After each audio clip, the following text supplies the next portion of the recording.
Com a proteção de Deus, declaro aberta a presente sessão. Cumprimento meus colegas julgadores, a digna Procuradora Regional Eleitoral, a senhora advogada aqui presente, advogado e servidores deste tribunal. Como a ata já foi encaminhada aos senhores eletronicamente, eu indago se podemos considerá-la aprovada. Então, aprovada a ata da sessão extraordinária do último sábado.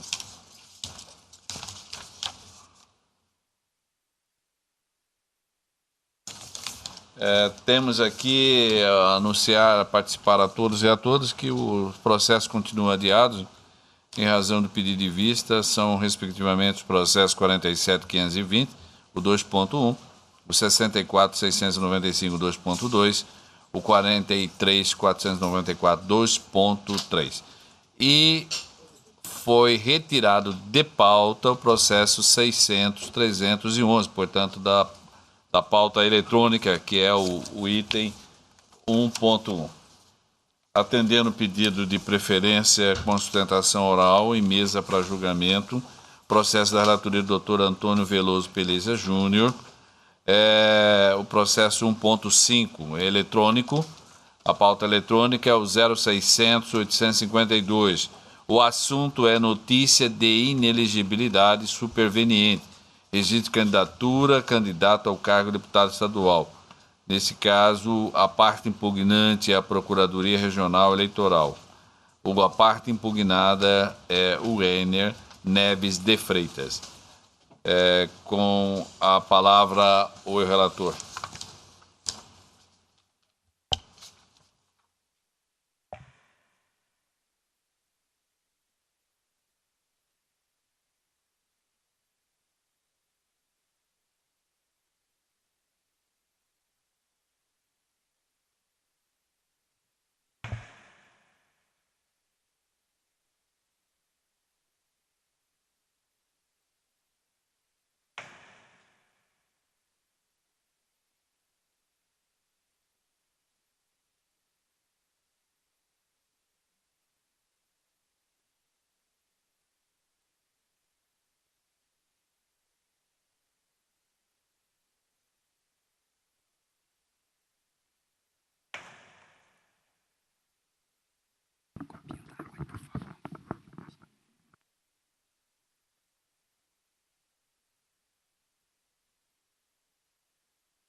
Senhor presidente, trata-se de pedido de registro de candidatura de Weiner Neves de Freitas, apresentado pela coligação Fé e Trabalho, postulante ao cargo do deputado estadual, eleições 2018, com o nome de urna Jajá Neves.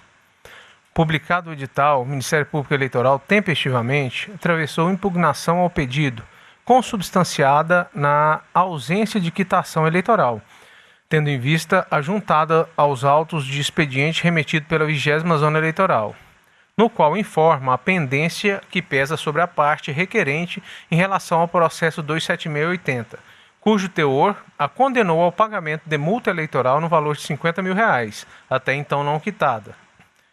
Deste modo, pugnou-se pelo indeferimento do registro ante a ausência de condição de elegibilidade.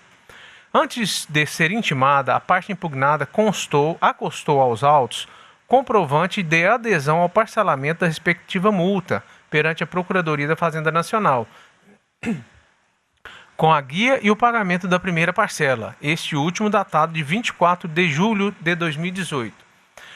Após, no ID 30.195, ofertou a sua contestação, defendendo em síntese que os documentos anteriormente apresentados afastam o motivo ensejador da impugnação, de modo que, com a adesão e o pagamento retro, encontra-se regularmente quite com a Justiça Eleitoral, de acordo com a certidão circunstanciada emitida pelo juiz da 40ª Zona, válida até o vencimento da próxima prestação. Na sequência, intimada para se manifestar acerca dos documentos, a impugnante apresentou notícia de inelegibilidade superveniente, agora em razão do julgamento por esta Corte Eleitoral do RE 406/87, acórdão 26.819, em que se reconheceu a prática de abuso de poder perpetrada pelo impugnado e, por consecutário, o declarou inelegível pelo período de 8 anos, situação que o faria enquadrar no artigo 1º, inciso 1, a linha D da Lei Complementar 6490. Em sua fundamentação, a noticiante cita que no recurso ordinário 15.429, apreciado pelo TSE, denominado Caso Arruda, publicado em 26 de agosto de 2014, que decidiu sobre a possibilidade de que fatos supervenientes ao requerimento de registro podem ser conhecidos pelas instâncias ordinárias, desde que respeitados o contraditório e a ampla defesa. O candidato, por sua vez, sustenta que o fato superveniente passível de alterar o pedido de registro é aquele que afasta a inelegibilidade e não o que a faz incidir. Em amparo à sua pretensão, indica como orientação jurisprudencial um agravo RESP 7468 também do TSE, de relatoria da ministra Laurita Vaz e publicado em 6 de março de 2013. Assevera neste sentido que, quando do seu pedido de registro, não havia contra si causa de inelegibilidade, sobrevindo somente depois o acórdão objeto da notícia. Acresce ainda que pende sobre o decisum recursos a serem examinados por essa Corte, não tendo, portanto, transitado em julgado. Por fim, afirma que eventual posicionamento em sentido contrário seria adoção de nova interpretação ou mudança de jurisprudência no curso do período eleitoral, reiterando o pedido para o deferimento de seu registro. É o relatório, senhor presidente.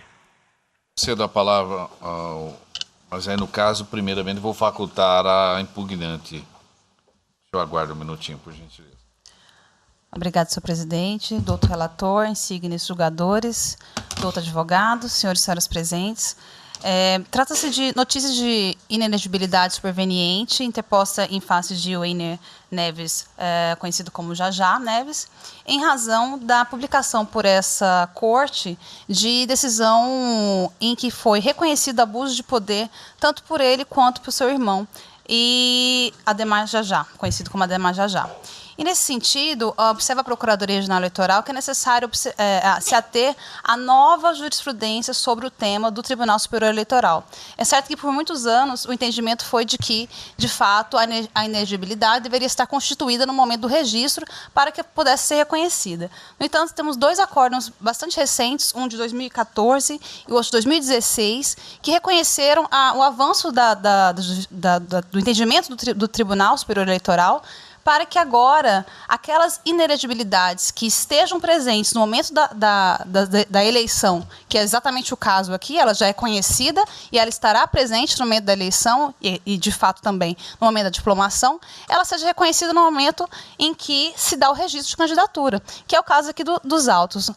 Isso dá mais coerência ao sistema, tendo em vista que já é conhecida essa inelegibilidade, isso pode inclusive alterar o resultado das eleições, porque os votos alcançados por aquele candidato que já é conhecidamente inelegível serão destinados a outros candidatos que não têm essa mácula. Então, de fato, a jurisprudência avançou.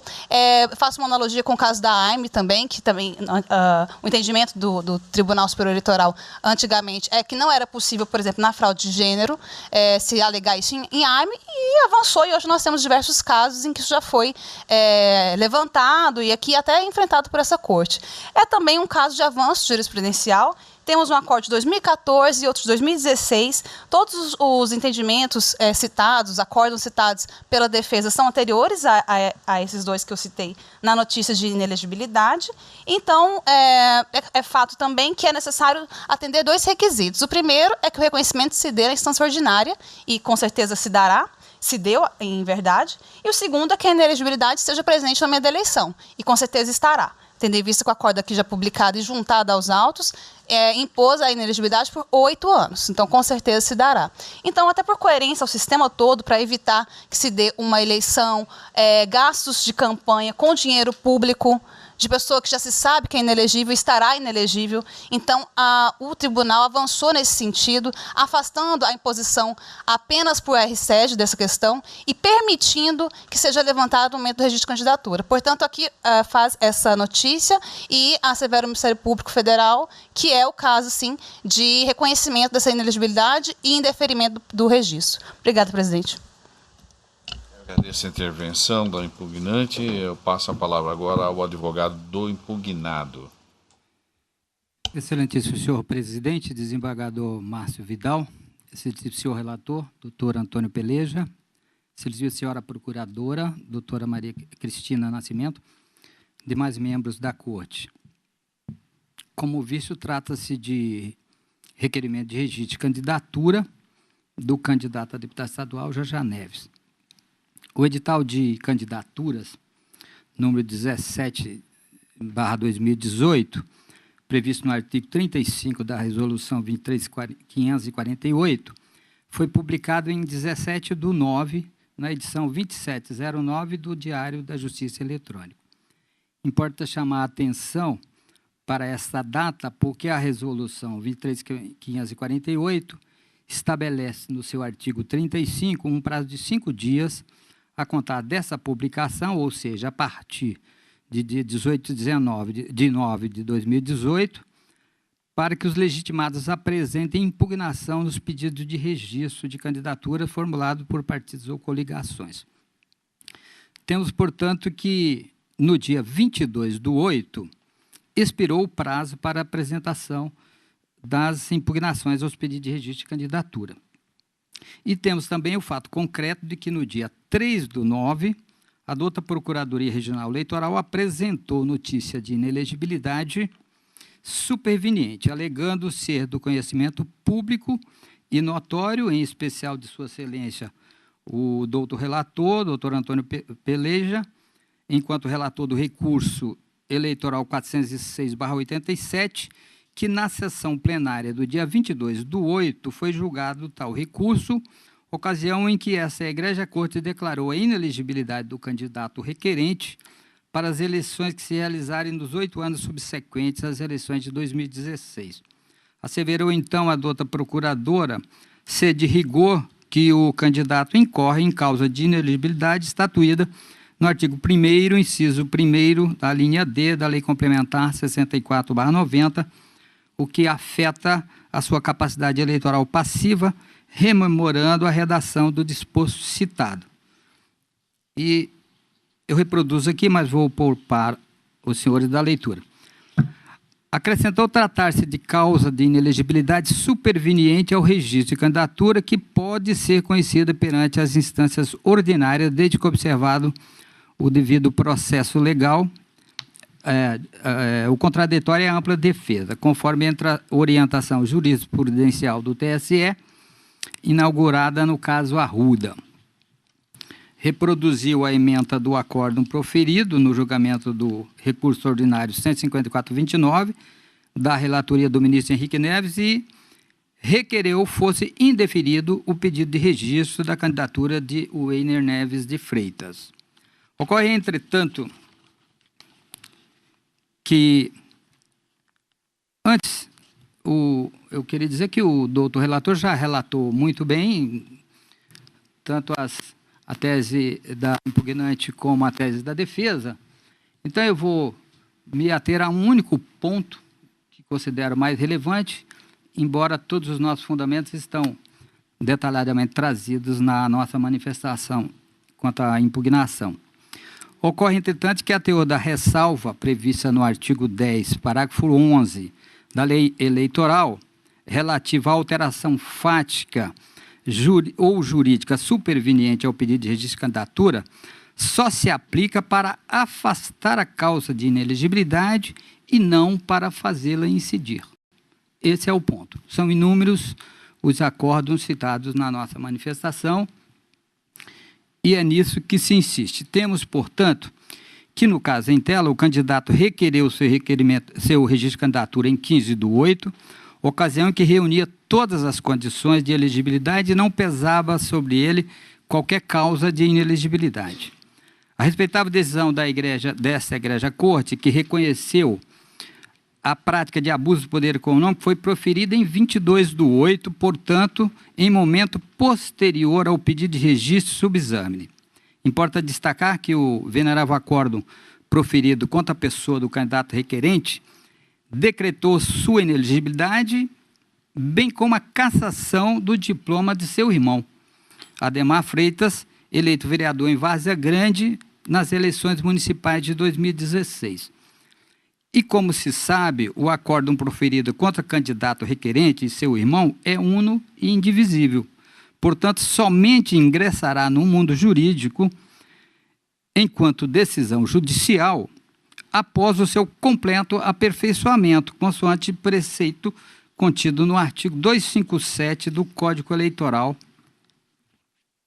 que diz exatamente o seguinte, parágrafo 2º, o recurso ordinário interposto contra a decisão proferida por juiz eleitoral ou por Tribunal Regional Eleitoral, que resulte em cassação de registro, afastamento do titular ou perda de mandato eletivo, será recebido pelo tribunal competente com efeito suspensivo.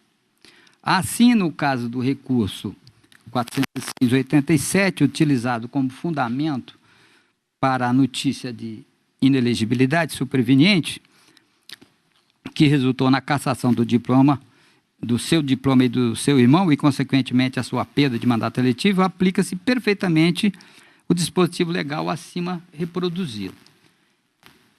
Então, eu vou me limitar apenas a esse ponto principal, que a causa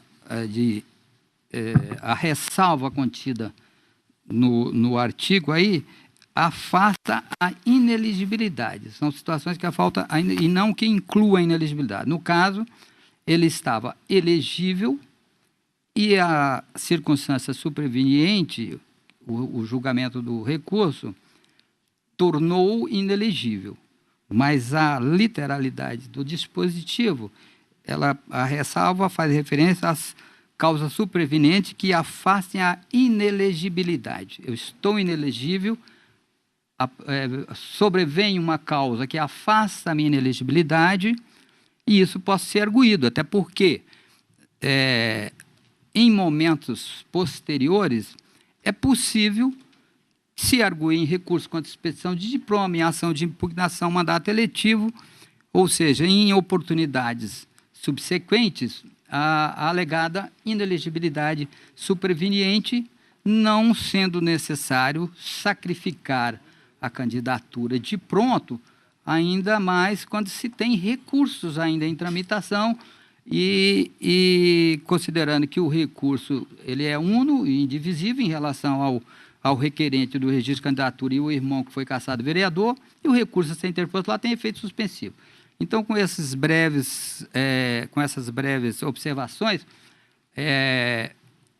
eu insisto no pedido de que seja deferido o registro do candidato a deputado estadual, o Weiner Neves de Freitas, vulgo Jajá Neves. É o que se pede, Excelência.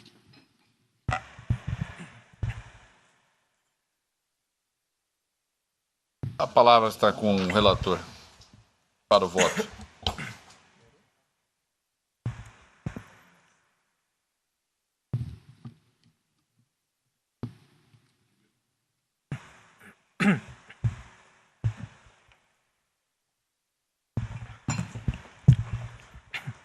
Senhor presidente, verifica-se dos autos que não há necessidade de dilação probatória, motivo pelo qual passo ao julgamento. Como relatado, pendem sob o presente pedido de registro: A. Impugnação por ausência de quitação eleitoral. B. Notícia de inelegibilidade em decorrência do julgamento proferido por esta Corte Eleitoral, ambas suscitadas pelo Ministério Público Eleitoral. No que se refere à primeira situação, o juízo da 20ª Zona Eleitoral comunicou a condenação do candidato ao pagamento de multa nos autos da representação 27680, na importância de R$50 mil, transitada em julgado, contudo, sem o respectivo adimplemento até aquela data. A quitação eleitoral é a condição de elegibilidade, prevista expressamente no artigo 11, inciso 6, da Lei 9.504, ao passo que a sua não demonstração conduz ao indeferimento do registro. No caso dos autos, a parte impugnada apresentou documentos que demonstram o parcelamento do débito junto à Procuradoria da Fazenda Nacional, com pagamento da primeira parcela com data de 24 de julho de 2018, isto é, anterior ao pedido de registro, sobrevindo certidão circunstanciada de quitação eleitoral, de 23 de agosto de 2018, juntamente com a contestação. Nesse aspecto, a resolução TSE 23548, que trata do registro de candidatos nas eleições de 2018, disciplina, em referência ao artigo 11, parágrafo 3º da Lei das Eleições, que constatada falha ou ausência de documentos, será dado prazo ao requerente para saná-la. Estão expostas aí o prazo de 3 dias, o artigo 37, e ainda o artigo 29, em alusão ao artigo 11, parágrafo 1º da Lei das Eleições. Continuo. Na hipótese em exame, a parte impugnada adiantou-se as providências antes mesmo da intimação. Portanto, encontra-se plenamente satisfeita a condição nesse quesito, tratando-se, pois, não de processamento pela Justiça Eleitoral em tempo hábil, o que provavelmente se justifica pela proximidade das datas. Registra-se ainda que, oportunizado ao impugnante acerca da documentação retro, deixou de se manifestar especificamente, noticiando a inelegibilidade anteriormente citada e que passará a ser objeto de abordagem. Pois bem, este Tribunal Regional Eleitoral julgou na sessão plenária de 22 de agosto de 2018 o recurso eleitoral 406/87, no qual, por unanimidade, reconheceu a prática de abuso de poder e declarou a inelegibilidade do requerente. Nesse liame, a douta procuradora defende a existência de inelegibilidade superveniente, enquadrando-se na causa disposta no artigo 1º, inciso 1, a linha D, na Lei das Inelegibilidades, introduzida pela conhecida Lei da Ficha Limpa, Lei Complementar 135 de 2010. É a linha B, né? Os que tenham contra sua pessoa representação julgada procedente pela Justiça Eleitoral, em decisão transitada em julgado ou proferida por órgão colegiado, em processo de apuração de abuso do poder econômico ou político para a eleição na qual concorrem ou tenham sido diplomados, bem como para as que se realizarem nos 8 anos seguintes. Na espécie, a publicação da decisão ocorreu em 10 de nove de 2018, conforme ID 72315. Aduz a parte requerente, impugnada, que o fato superveniente apto a produzir efeito no registro de candidatura é aquele que afasta a inelegibilidade e não aquele que a faz incidir. Portanto, não poderá ser discutido em sede de registro fatos supervenientes. Defende, em linhas gerais, que, como a decisão é posterior ao momento de formalização do pedido de registro, não pode ser circunstância impeditiva, inclusive pela preclusão. Comenta nesse sentido que o momento de formalização do pedido é o da protocolização do registro perante a Justiça Eleitoral especializada. Esse é o marco a ser considerado para fins de se aferir a condição de inelegibilidade. O que se está em discussão é saber se a inelegibilidade superveniente pode ser aferida somente por intermédio do recurso contra expedição do diploma ou, ao contrário, se ainda não julgada a impugnação ao registro de candidatura, ela pode ser aquilatada, desde que respeitado o contraditório e a ampla defesa. Pois bem, a princípio, de uma singela leitura do referido parágrafo 10, artigo 11 da Lei das Eleições, tem-se impressão da subsistência da tese aventada pelo candidato.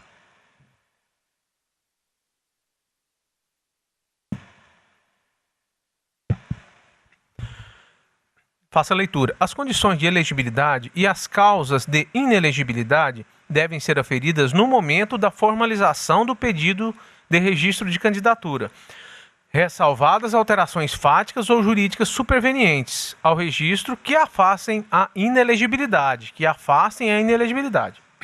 Todavia, de se observar a redação do artigo 15 da Lei Complementar 6490, que induz ao norte contrário. Artigo 15. Transitada em julgado ou publicada a decisão proferida por órgão colegiado que declarar a inelegibilidade do candidato, ser-lhe-á negado o registro, ou cancelado, se já tiver sido feito, ou declarado nulo o diploma, se já expedido. Parágrafo único. A decisão que se refere ao CAPT, independentemente da apresentação de recurso, deve ser comunicada de imediato ao Ministério Público Eleitoral e ao órgão da Justiça Eleitoral competente para o registro de candidatura e expedição de diploma do réu. Note-se que a Lei das Inelegibilidades prevê, inclusive, o cancelamento de registro já deferido, ou mesmo a declaração de nulidade de diploma. Essa previsão por si só, em uma interpretação sistêmica do ordenamento, fragiliza o argumento de que se limita apenas ao momento do pedido de registro, pois, fosse assim, não se poderia falar em cancelamento de registro, providência logicamente sempre posterior ao deferimento. Não é por outro motivo que o parágrafo único do supracitado dispositivo determina que se deve comunicar de imediato ao Ministério Público Eleitoral e ao órgão da Justiça Eleitoral competente para o registro de candidatura. Em conjunto a isso, mais adiante no artigo 23 da mesma lei, conferiu que o tribunal, abre aspas, formará sua convicção pela livre apreciação dos fatos públicos e notórios, dos indícios e presunções e prova produzida, atentando para circunstâncias ou fatos, ainda que não indicados ou alegados pelas partes, mas que preservem o interesse público de lisura eleitoral. O que há de se inferir é um móvel para que isso que se dê, porque, óbvio ululante, não pode se dar automaticamente. Partindo da premissa calcada na interpretação sistemática de que não há palavras inúteis na norma, de se indagar qual o sentido teria a previsão de comunicação imediata do juízo competente para a análise do registro do caso, se não fosse para apreciá-la dentro de um juízo de convicção devidamente motivado. Aliás, é importante pontuar o fator temporal das normas, porquanto o parágrafo 10 foi incluído pela Lei 12.034 de 2009 e o artigo 15 pela Lei Complementar da Ficha Limpa, 135 de 2010, fruto de um projeto de iniciativa popular que alterou os critérios de aferição de inelegibilidade e que, diga-se de passagem, já teve a sua constitucionalidade reconhecida pelo Supremo Tribunal Federal, tendo a evidência o desiderato de perseguir o princípio da moralidade no âmbito da seleção dos candidatos aptos ao escrutínio. A se pretender dar interpretação rasa ao dispositivo, chegar-se-ia à conclusão de que, uma vez solicitado o registro, estariam preclusas as alegações de inelegibilidades ou ausência de condições de elegibilidade após esse momento, transformando em letra morta o parágrafo único do artigo 15 da referida lei complementar, norma qualificada e apta a dispor sobre o tema da inelegibilidade. Deve-se sempre ter em mente a diferença conceitual entre texto e norma. Determinado texto de lei pode dar a entender um sentido determinado, mas, colocado em um contexto normativo mais amplo e sistemático, e ainda sofrendo o influxo de todos os elementos interpretativos, passa-se a erigir a norma, notadamente ante a interpretação sistêmica. Texto é o conjunto de palavras que formam uma oração. É qualquer enunciado parte de um documento normativo. Norma é qualquer enunciado que constitua o sentido ou significado atribuído a uma ou várias disposições ou fragmentos de disposições. Enfim, é o resultado da interpretação. Tomado, portanto, em seu sentido sistêmico, a expressão momento de formalização, ela não deve ser restritiva ao exato momento de pedir o registro, mas enquanto não julgado. A balizada doutrina de José Jairo Gomes, Direito Eleitoral 12ª edição, é nesse sentido. Foi dito, abre aspas, foi dito que as causas de inelegibilidade devem ser aferidas no momento em que do registro de candidatura é formalizado, bem como que as inelegibilidades supervenientes devem ser arguidas em ação própria, a saber, o recurso contra a expedição de diploma. Apesar da longevidade desse entendimento, que inclusive foi positivado na primeira parte do citado parágrafo 10 do artigo 11 da Lei das Eleições, arestos da Corte Superior Eleitoral o tem, se não infirmado, pelo menos ampliado. Foi isso o que sucedeu no julgamento do recurso ordinário 15429-DF e no recurso ordinário número 90346-DF. Nesses precedentes, afirmou a Corte Superior, por maioria de votos, que as causas de inelegibilidade supervenientes ao pedido de registro de candidatura podem ser conhecidas e decididas pelas instâncias ordinárias da Justiça Eleitoral. E isso quer seja no processo de registro de candidatura, quer seja na ação de impugnação de registro de candidatura. Entre outras coisas, Continua José Jair Gomes. Argumentou-se que, ao juiz, é dado conhecer a situação fática existente no momento em que decide o pedido de registro, bem como que o registro de candidatura não se efetiva na data em que o respectivo pedido é apresentado, mas sim posteriormente. Ademais, infringir-se-ia o princípio da isonomia se admitisse, com base na parte final do parágrafo 10 do artigo 11 da lei citada, que uma inelegibilidade inicialmente fosse constatada fosse superada durante o processo de registro e essa mesma possibilidade fosse vetada na hipótese contrária.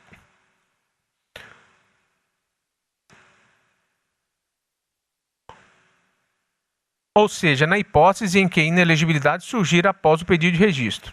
A igualdade impõe que tanto a elegibilidade superveniente quanto a inelegibilidade superveniente tenham o mesmo tratamento no plano normativo. Outro sim, tal interpretação ainda tem por si o fato de o processo de registro de candidatura ser desenvolvido no âmbito da jurisdição voluntária, o que permite sempre a adequação do decisum às mudanças fático-jurídicas ocorrentes nas instâncias ordinárias. É sempre preciso, porém, que seja observado o devido processo legal, assegurando-se ao interessado contraditório e ampla defesa. A partir dessa compreensão, tem-se que a inelegibilidade superveniente, continua o doutrinador, pode ser aferida efetivamente declarada em 3 oportunidades, a saber, 1. Ex officio no processo de registro de candidatura enquanto o processo tramitar nas instâncias ordinárias. 2. Na ação de impugnação de registro de candidatura. 3. No recurso contra expedição de diploma com fulcro no artigo 262 do Código Eleitoral. Como consequência desse entendimento, também se terá de admitir a possibilidade de impugnação ao pedido de registro de candidatura pelo interessado, fora do lapso previsto no artigo 3º da Lei Complementar 6490, isto é, quando já vencido o prazo de 5 dias da publicação do pedido de registro de candidatura. Fecho aspas. Ainda segundo Adriano Soares da Costa, abre aspas, o registro de candidato não é apenas mais um pressuposto legal para a candidatura, entre os outros exigidos, senão que, em substância, é o ato jurídico que faz nascer a elegibilidade. Não se pode, portanto, declarar pela decisão em pedido de registro de candidatura que determinado candidato é elegível, ignorando-se a existência de inelegibilidade.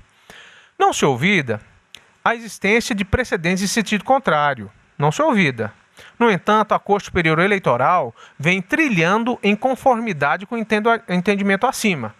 Primeiro, nós temos o recurso ordinário 15429-DF, que inaugurou um marco que alterou a visão sobre a parte final do artigo 10, do parágrafo 10 do artigo 11 da Lei das Eleições, observada quanto aos registros de candidatura no pleito de 2014, no sentido de que, abre aspas, as inelegibilidades supervenientes ao registro de candidatura poderão ser objeto de análise pelas instâncias ordinárias no próprio processo de registro de candidatura, desde que garantidos o contraditório e a ampla defesa. Nesse particular, transcrevo trecho de artigo do ministro Luiz Fux, baseado no caso subexame, na obra Novos Paradigmas do Direito Eleitoral, escrito conjuntamente com Carlos Eduardo Frazão. Abre aspas. A jurisprudência da Corte era cambiante quando do derradeiro momento para aferir as condições de elegibilidade e as hipóteses de inelegibilidade, estabelecendo em um primeiro instante a data da eleição para, mais recentemente, demarcar-se a data da formalização do pedido de registro de candidatura. Certo é que havia uma única e peremptória data para tal aferição. Mais que isso, a jurisprudência do TSE não levava em consideração, para fins de deferimento do registro de candidatura, as situações ulteriores relativas ao término das inelegibilidades. Em suma, continuou o ministro, a jurisprudência mais recente do TSE, antes do advento da Lei 2034 de 2009, não mitigava a data limite a fim de considerar também a superveniência das alterações fáticas e jurídicas ao pedido de registro. Tal motivo, presidiu a justificação do projeto de lei 5498/2009, ou número 14109 no Senado Federal, na mini-reforma, verbis, abre aspas. As divergências nas interpretações dos juízes em diferentes momentos e localidades, por sua vez, geram insegurança na definição das condutas que devem ser evitadas pelos agentes políticos durante o processo eleitoral, fecha aspas. Em outras palavras, a mens legislatoris tinha o propósito princípio de, mais do que positivar em sede legal a mais recente orientação do TSE, isto é, de que as condições de elegibilidade e as hipóteses de inelegibilidade devem ser aferidas no momento de formalização do pedido de registro, mas também e, sobretudo, retificá-la, de maneira a autorizar a aferição das alterações fáticas ou jurídicas supervenientes à veiculação do pleito de candidatura. Eis a síntese do que se acaba de expor. Enquanto, de um lado, a Corte Superior proscrevia a apreciação das alterações fáticas ou jurídicas supervenientes ao pedido de registro, de outro, o legislador ordinário, ao positivar o parágrafo 10 ao artigo 11 da Lei das Eleições, ressalvou a possibilidade de examinar as alterações fáticas ou jurídicas supervenientes ao registro, desde que afastem a inelegibilidade. É sintomático, nesse pormenor, o artigo 14, parágrafo 9 da Carta de 88, o qual dispõe expressamente que as hipóteses de inelegibilidade têm por desiderato a proteção da probidade administrativa, da moralidade para o exercício de mandato, considerada a vida pregressa do candidato, e da normalidade e legitimidade das eleições, contra a influência do abuso do poder econômico ou abuso do exercício de função, cargo, emprego na administração direta ou indireta. Daí que se revela defeso habilitar um cidadão cuja conduta não se amolde a tais imperativos de conduta fixado em abstracto e prima facie pelo legislador constituinte. Dito em outros termos, não se pode examinar o ius honorum desconsiderando esses mandamentos de moralidade e probidade na gestão da República. E como é sabido, essas exigências vêm sendo vocalizadas pela sociedade civil organizada brasileira, tendo como exemplo na apresentação do projeto de lei complementar que ensejou a edição da Ficha Limpa. Em conclusão, como visto, a exegese consentânea com a axiologia e principiologia norteadora do nosso processo político é aquela que autoriza o exame das alterações fáticas ou jurídicas, tanto para afastar as hipóteses de inelegibilidade, tal como disciplina o artigo 11, parágrafo 10, quanto para incluí-las, ainda que em momento ulterior à formalização do pedido de registro. Por essas razões, ante a incidência do princípio da proporcionalidade em sua faceta de vedação a uma proteção deficiente, ele declarou incidentalmente a inconstitucionalidade parcial com redução de texto do artigo 11, parágrafo 10, para expungir do ordenamento jurídico o trecho que afastem a inelegibilidade do indigitado preceito, de ordem a desprover o recurso com a manutenção do indeferimento do pedido de registro de candidatura do recorrente. Termino aqui a citação. No mesmo sentido, eu citei aqui um julgado do nosso Tribunal Superior Eleitoral, tá?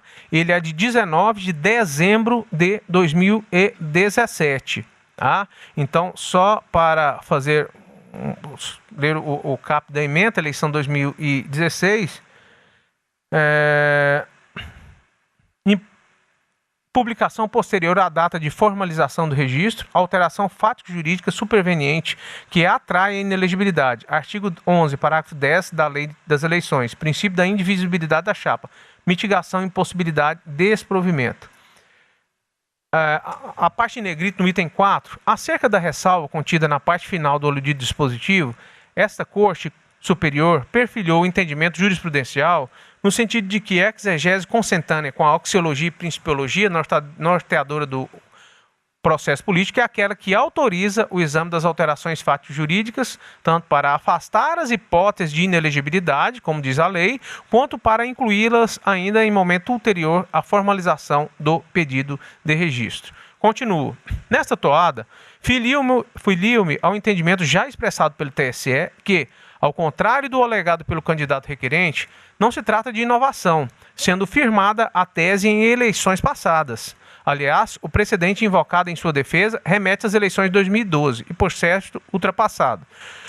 A meu ver, mostra-se contraproducente ter o conhecimento de uma causa de inelegibilidade anterior à análise do pedido de registro e não poder motivá-la no indeferimento.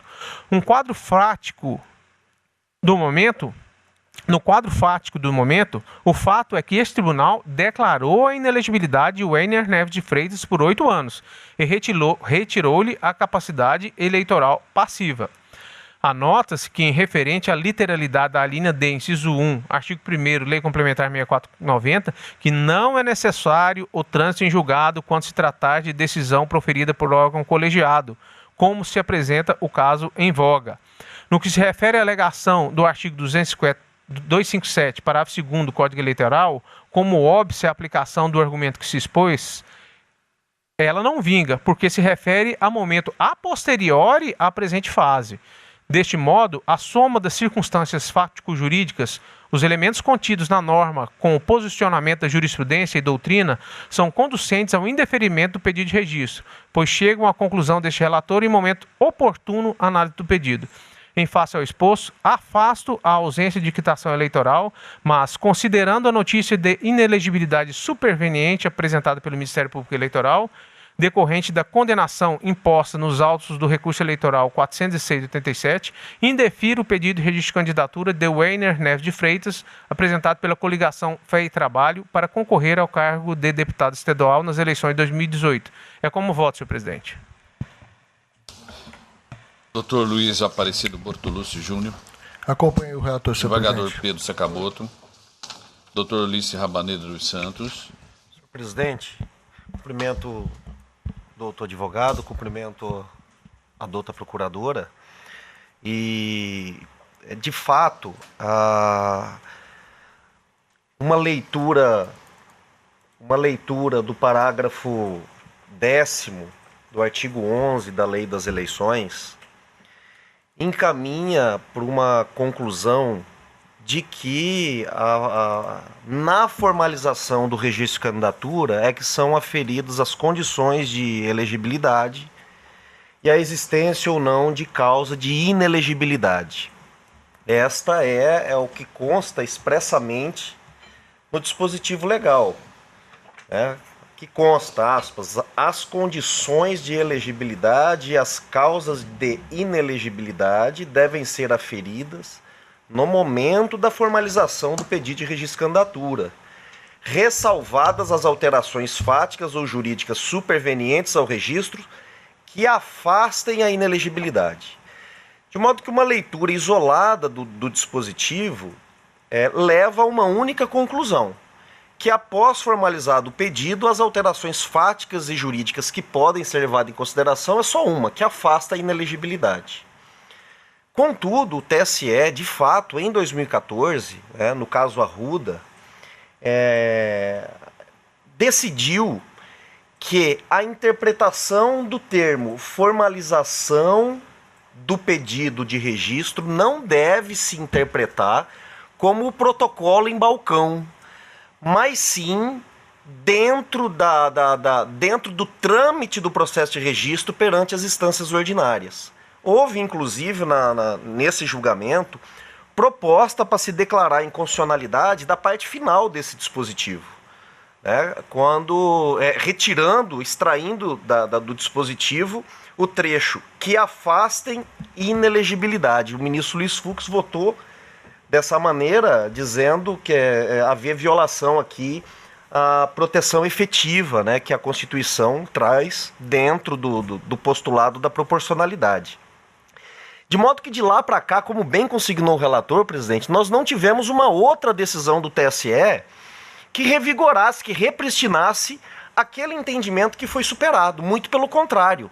Em 2016, o TSE reafirmou esse entendimento, no sentido de que, enquanto tramita o registro de candidatura na instância ordinária, oferecido o direito de defesa, é possível o reconhecimento da inelegibilidade que ocorra, ainda que de maneira superveniente ao protocolo do pedido de registro de candidatura. Não há dúvida, como dito da tribuna, de que o TSE tinha sim um entendimento em sentido contrário baseado na literalidade da norma, mas de fato isso foi superado. E nós não podemos tapar os olhos, né, para a fixação da tese que o TSE trouxe a partir das eleições de 2014 e que até agora não houve, né, uma decisão em sentido contrário. Teria razão a douta defesa com relação ao efeito suspensivo automático do recurso interposto naquela ação de investigação judicial eleitoral, se nós estivéssemos a falar da inelegibilidade pena. A inelegibilidade que o alcança aqui Não é aquela inelegibilidade que foi aplicada naquele acórdão como pena. Nós aplicamos lá uma inelegibilidade pena a ele, inelegibilidade por 8 anos. E é evidente que o recurso suspende essa inelegibilidade, mas aqui a inelegibilidade que se aplica é da linha D, a inelegibilidade reflexa, que ela incide a partir do julgamento colegiado, independente até mesmo da publicação do acórdão. De modo que o efeito suspensivo que ele alcança automaticamente com a interposição do recurso não afasta a inelegibilidade que resta presente no caso concreto. Então, com essas considerações, presidente, louvando o brilhante trabalho feito pelo relator, tendo em vista que esta matéria é muito tormentosa, né, eu acompanho na íntegra para indeferir o registro de candidatura. Doutor Ricardo Gomes. Presidente, eu quero também louvar aqui o voto do eminente relator. Nós estamos aqui diante de uma quebra de paradigma, né? Desde que passei a estudar o direito eleitoral, sempre essa premissa de que as condições de elegibilidade e as causas de inelegibilidade eram feridas no momento do pedido do registro de candidatura, né? Mas a jurisprudência, na minha visão, sabiamente vem evoluindo para contemplar, durante o processo, principalmente há quem defenda, doutor Ulisses, até a data da eleição, como a data que se deva considerar para o bem ou para o mal essas causas, porque é insano você admitir que alguém que durante o período eleitoral, antes da análise do registro pela Justiça Eleitoral, ele possa ser impugnado apenas só em recurso contra a expedição do diploma. É uma coisa insana isso aí, né?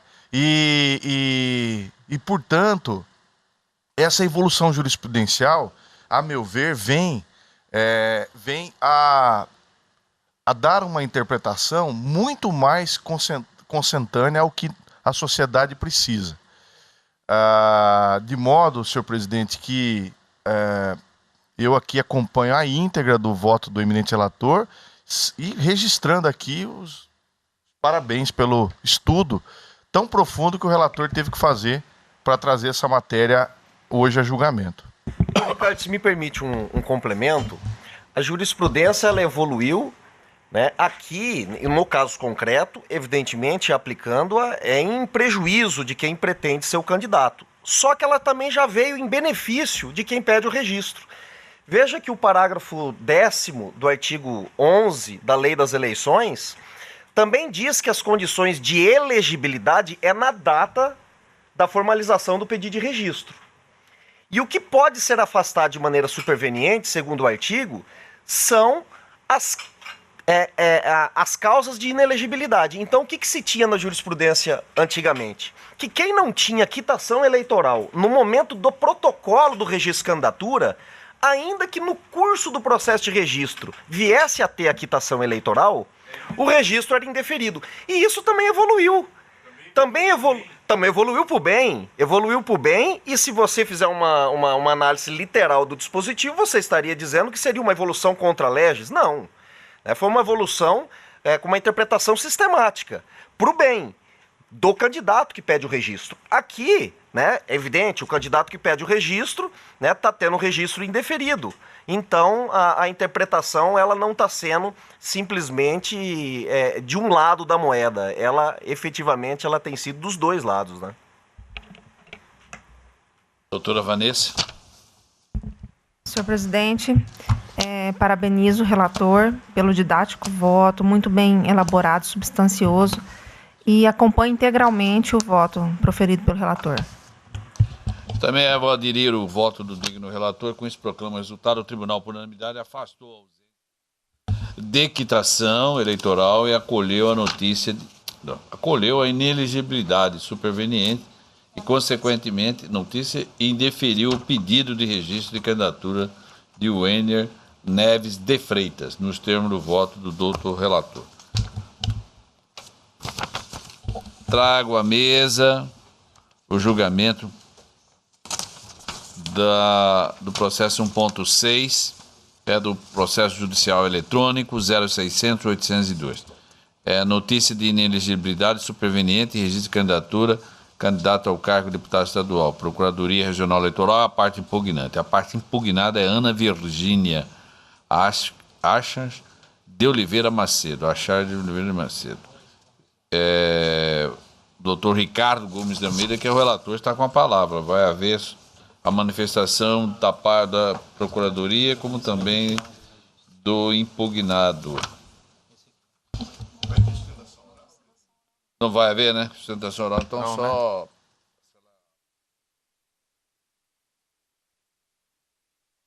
Presidente, Vossa Excelência me permitir, eu vou simplificar aqui esse processo, ele é bastante singelo até. Não no seu conteúdo propriamente dito, mas na análise do registro de candidatura. Coligação para Mudar Mato Grosso 4 ingressou com pedido de registro de candidatura de Ana Virgínia Ascar de Oliveira Macedo para concorrer ao cargo de deputado estadual nas eleições de 2018. Publicado edital, todos os trâmites, foi argumentado pela douta Procuradoria em ação de impugnação de registro de candidatura a ausência de condição de elegibilidade, o argumento de que a candidata não possui comprovação de que foi escolhida em convenção, além de ausência de documentos obrigatórios exigidos pelo artigo 18 da resolução. Timada, nos termos do artigo 4 da Lei Complementar 64/90, a candidata deixou transcorrer em autos o prazo assinalado para a defesa. Em nova manifestação, a douta Procuradoria requereu a conversão do feito em diligência para a oitiva da candidata. Em audiência realizada em 10 de setembro de 2018, a candidata declarou que não possui interesse de ser candidata, mas eu acrescento aqui um fator no relatório, que ela também declarou que nunca manifestou nem autorizou interesse de ser candidata ao partido. A coligação para Mudar Mato Grosso e a douta Procuradoria apresentaram alegações finais tempestivamente. É o relatório, senhor presidente. Caiu de... Acordaram naquele dia. Essa é a questão. Assim, olha, eu acho que eu vou escolher essa pessoa. Eu acho que aí merece uma investigação, né? Dos responsáveis. Mas... Eu faculto a douta impugnante. Obrigada, senhor presidente. De fato, o caso merece investigação e ela já está em curso, tanto na esfera civil quanto criminal. Quanto ao registro em si, eu só quero apontar o esforço da Procuradoria Regional Eleitoral de afastar do pleito todas aquelas mulheres que não estejam de fato envolvidas com o processo. E nesse esforço foram impugnadas aquelas mulheres que não tinham o nome em ata, como um primeiro indício de não envolvimento no processo. A senhora Ana Virgínia, ela, de fato, não constava o nome dela na ata da convenção, mas mais que isso, ela também não era filiada ao partido, cujo o RRC registrou o partido, o MDB, e, na verdade, ela era filiada a outro partido, e ela também não apresentou nenhuma documentação. Quanto ao registro dela, não foi apresentada nenhuma documentação. Por isso, ela teve o registro de candidatura impugnado e nós pedimos também para que ela fosse ouvida pelo doutor relator para que pudesse prestar esclarecimentos quanto à sua candidatura. No momento em que foi verificado que ela informou, né, que não havia assinado nenhum documento e, de fato, não tinha pretensão de ser candidata nessas eleições. De um modo ou de outro, certo que ela não era candidata no momento em que foi registrada a sua candidatura e não tem a pretensão de permanecer como candidata. Então, é incontroverso que ela não está envolvida no processo eleitoral, não pretende estar e não é candidata, portanto. Então, assim, o parecer da Procuradoria neste requerimento de registro de candidatura é pelo indeferimento, já se solicitando que o doutor relator oficie a coordenação, o órgão de controle interno, para que ela não tenha que prestar contas, já que ela não fez nenhum dispêndio de recursos da campanha e não tenha problema, então, na sua quitação eleitoral, caso o processo seja indeferido, mas mesmo assim que ela não tenha que prestar essas contas. É a manifestação da Procuradoria. O senhor quer manifestar? Não. O digno relator, com a palavra, pode sintetizar. Senhor presidente, eu estou julgando procedente a ação de impugnação de registro de candidatura proposta pela Procuradoria e, via de consequência, indeferindo o pedido de registro de candidatura de Ana Virgínia Ascar de Oliveira Macedo, pelo seguinte motivo: ela declarou em audiência que nunca autorizou nem requereu o partido que fizesse o seu pedido de registro de candidatura. E mais, ela disse que não tinha interesse na manutenção do seu pedido de registro. De modo que aqui, por essas razões, eu estou indeferindo o pedido de registro de candidatura. E peço também, conforme requerido pelo Ministério Público, que seja oficiado ao órgão interno do tribunal para que a Ana Virgínia seja dispensada de prestação de contas, tendo em vista que não praticou nenhum ato de campanha. É como voto, senhor presidente. Algum voto divergente? Havendo proclama o resultado, o Tribunal por unanimidade julgou procedente a impugnação e, consequentemente, deferiu o pedido de registro de candidatura. De Ana Virgínia Acha de Oliveira Macedo, nos termos do voto do doutor relator. E determinada aí a acolhida a manifestação da impugnante, no sentido de oficiar o órgão competente de prestação de contas. Senhor presidente, só queria te fazer um requerimento, por obséquio. Como hoje é o último dia do prazo para substituição, o Tribunal Regional Eleitoral está adotando a postura de fazer a publicação sempre na sessão seguinte. Mas eu acho que, como há uma concordância da coligação pelo indeferimento do registro dela, a despeito dessa situação que está sendo investigada, a coligação está contribuindo com o Ministério Público para isso, nós solicitamos que... Vai ser publicado. Nessa sessão. Nessa sessão vai ser publicado. E o encaminhamento dos autos com a ciência da decisão ASJ para que o Candex possa liberar a substituição da substituta que está com toda a documentação já, só esperando o sistema se adequar para que isso seja possível. Obrigado. Vai ser feita a publicação. Há um processo aqui que é a pedido da doutora Vanessa, está sendo retirado de pauta. É o processo 1.3, eletrônico 0600-653. Impugnação também de registro de candidatura. Candidato ao cargo, primeiro suplente de senador. Jorge André Silva Ribeiro. O doutor Mário Cono, por favor.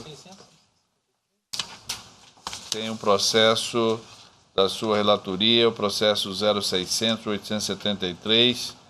É um recurso eleitoral de propaganda, representação, propaganda política, propaganda eleitoral extemporânea, antecipada. Alain Fábio Prada Zanata. É a parte recorrente. A parte recorrida é a Procuradoria Regional Eleitoral.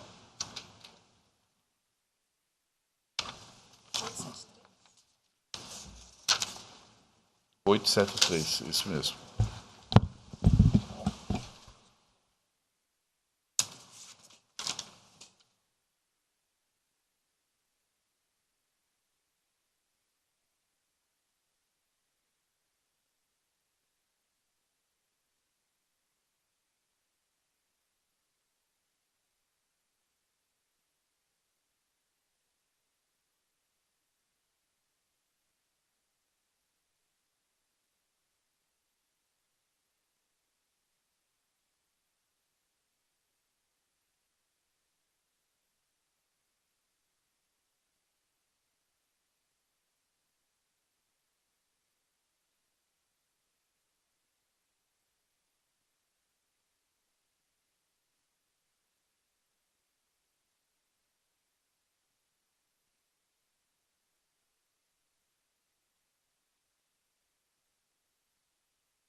Já partindo para a noite, boa noite, presidente, demais pares. Vou ler o relatório aqui. Trata-se de recurso eleitoral interposto pelo candidato Alan Fábio Prado Zanata.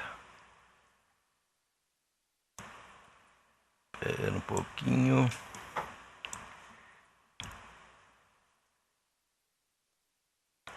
Em desfavor. Não tem como ficar maior, não? Não ficar passando.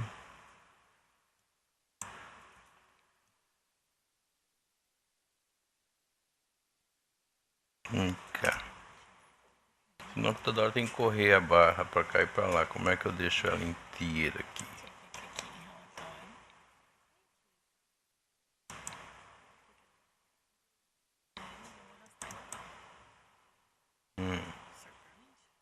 Sim, claro.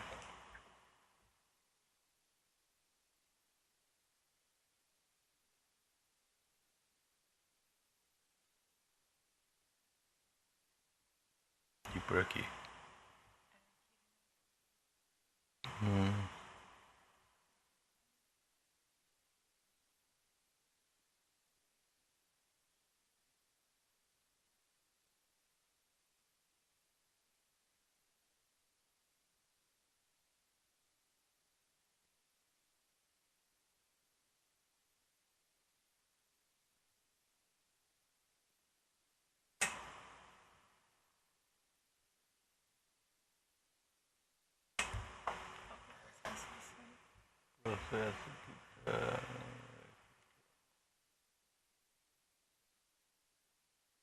Processo eu tenho um meu.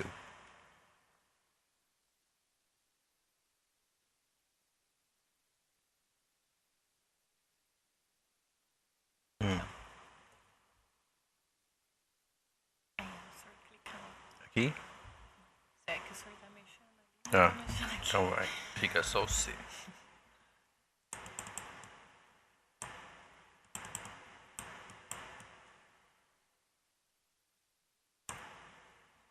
Tem julgamento. É esse aqui? Deve ser. É esse mesmo.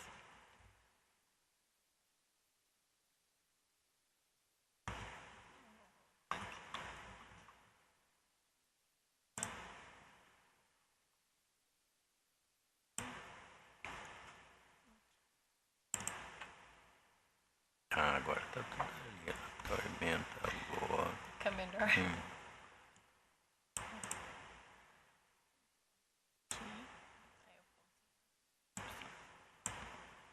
Tudo bem daqui?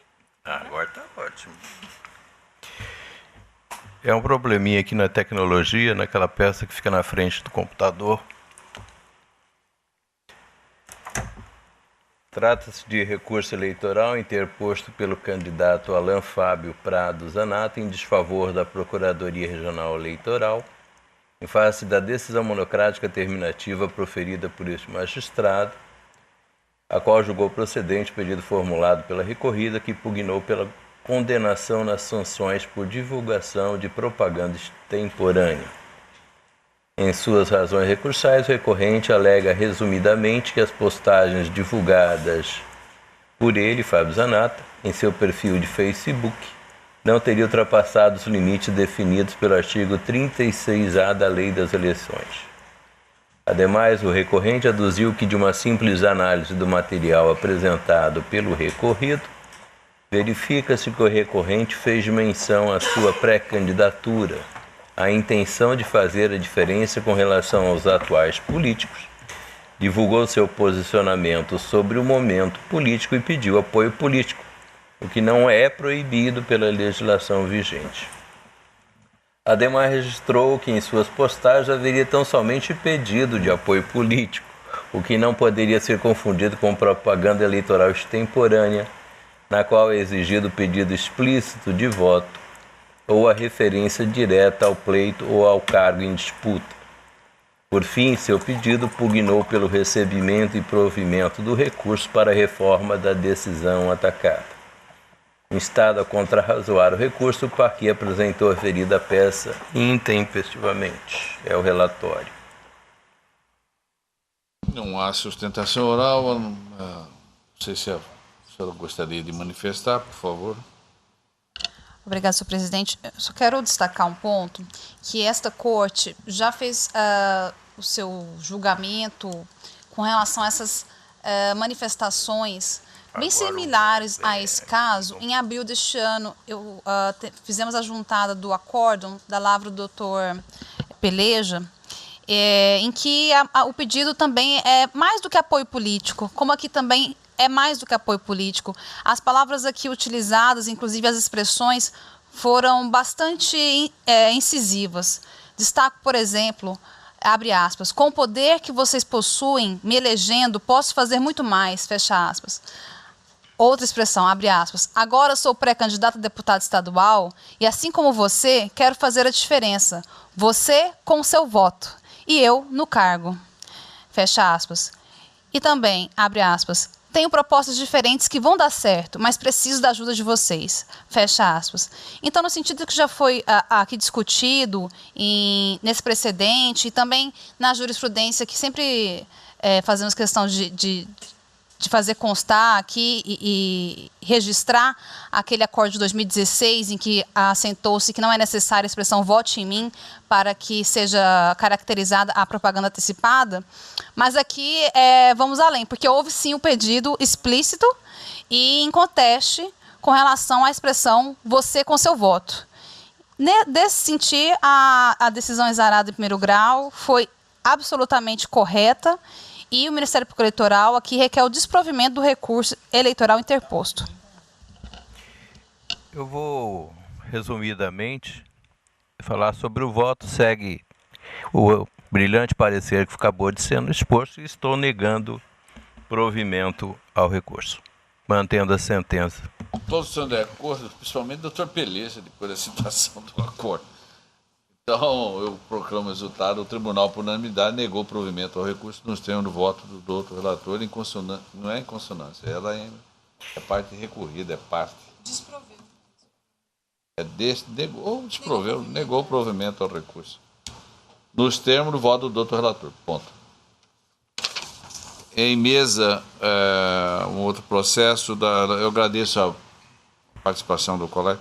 Eu peço ao doutor Luiz Aparecido Bortolúcio dirigir-se até o plenário, que eu estou colocando em mesa um processo 1.4, 0600-654, é uma impugnação do registro de candidatura, candidato ao cargo de deputado estadual. Aqui é impugnante a Procuradoria Regional Eleitoral. E aqui a parte impugnada é o Gerdione do Carmo Neto. Com a palavra a doutora Vanessa Curti Perenha.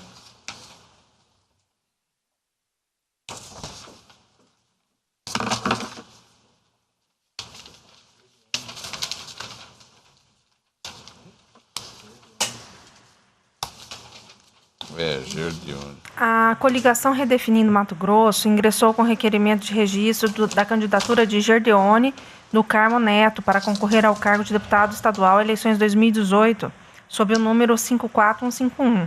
Após a publicação do respectivo edital, o Ministério Público Eleitoral propôs ação de impugnação de registro de candidatura, alegando que o requerente não preenche a condição de elegibilidade da filiação partidária, uma vez que, ao contrário do que é afirmado no RRC, ele não é filiado ao PPL, Partido Pátria Livre, mas sim a outra agremiação partidária, o PP, Partido Progressista. Devidamente intimado, o requerente apresentou contestação e documentos. Afirma o candidato, invocando a súmula 20 do TSE, que aprova nos autos de que se desfiliou do PP no dia 6 de abril de 2018, mesma data na qual ingressou no Partido Pátria Livre, PPL. Sustenta que o PPL não logrou enviar a relação de filiados ao TSE na data oportuna porque o órgão de direção estadual estava suspenso. Processo TRE número 11698/2017. Juntou o espelho do sistema Elo, dando conta do registro interno da filiação do PPL de Apiacás. em 6 de abril de 2018, espelho do Filio Web, no mesmo sentido. Declaração do presidente estadual do Partido Progressista informando que o requerente se desfiliou em 6 de abril de 2018 e declaração do responsável pelo cadastro de filiados do PPL no Filioeb, informando que o envio do nome do requerente do Filioeb não foi possível porque o órgão partidário estava suspenso. A Secretaria Judiciária informou que o requerimento de registro de candidatura está instruído com todos os documentos exigidos pela legislação eleitoral, restando pendente de decisão apenas a questão da filiação partidária. Em manifestação final, a douta PRE, a impugnante, após o feito estar devidamente instruído, manteve o pedido de procedência da impugnação ao argumento de que os documentos trazidos pelo impugnado são provas unilaterais desprovidas de fé pública. O candidato requerente, em última petição, renovou o pedido de deferimento de registro de sua candidatura. O draft da coligação Redefinindo Mato Grosso foi deferido por essa relatora. É o relatório. Aqui no caso, eu faculto a impugnante, a Procuradoria Regional Eleitoral.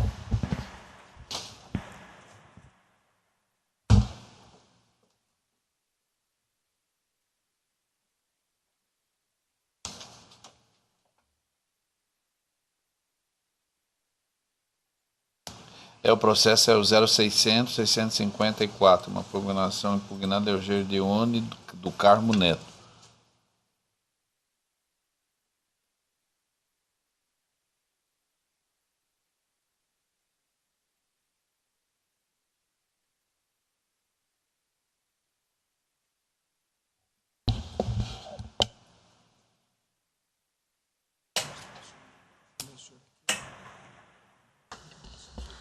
Presidente, eu agradeço a palavra, mas não vou fazer uso. Muito obrigada.